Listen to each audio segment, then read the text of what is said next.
Hello mga ate and kuya. For today's video nga, i-share ko lang sa inyo itong aking power station na meron ako dito sa aming bahay. So, laking tulong nga nito dahil nung nagkaroon ng power interruption dito sa amin at biglang nawalan ng power. Ito talaga yung aking inasahan na pinagkukunan ng ilaw namin. So, ang ganda nga rin dahil nakapaghanda ako ng time na yun at na-charge ko yung aking mga solar na ilaw. Meron pa rin ako dito niya mga solar yan. Ayan, na-charge ko na yan. Tapos, eto lang yung gamit ko. Ngayon, iti-testing ko siya gamit itong aking, ano bang tawag dito? Air cooler. So, ayan, papakita ko sa inyo kung gagana ba siya na ito lang yung gamit ko. So, una nga, ipipindutin ko lang dito na indication na ito yung gagamitin ko, yung AC. Tapos, isasaksak ko na siya, mga ate and kuya. Tingnan nyo. So, yan. At ipapakita ko sa inyo na kung nagana ba siya. So, bubuksan ko na 1, 2, 3. Ay, ito pa pala. Wait lang. Siyempre, pipindutin natin yung switch. Tapos, diba?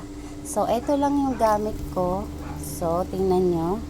Ganyan siya mga ate and kuya. At magagamit ko na ng libre itong aking air cooler na hindi nakasaksak sa kuryente o magkukonsumo ng kuryente dahil gamit ko lang itong aking power station at doon ko lang inilagay yung aking solar panel. So, umulan o umaraw, gagana siya.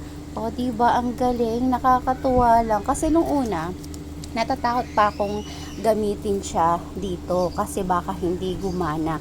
Tapos minsan dinala ko to sa swimming namin. Eto, hindi kami nakapag-init ng water. So, ang ano pala, ang dapat palang gawin, gagamitin mo siya habang nakakonect siya sa solar panel niya.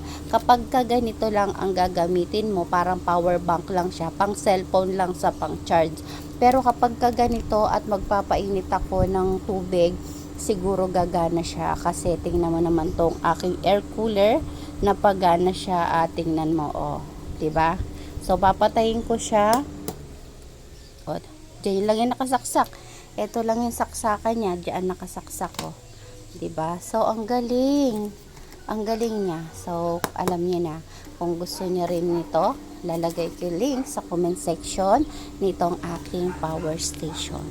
Doon ko lang siya nabili. Na legit talaga na dadating sa inyo na ganyan talaga siya. So, yun lang. Bye!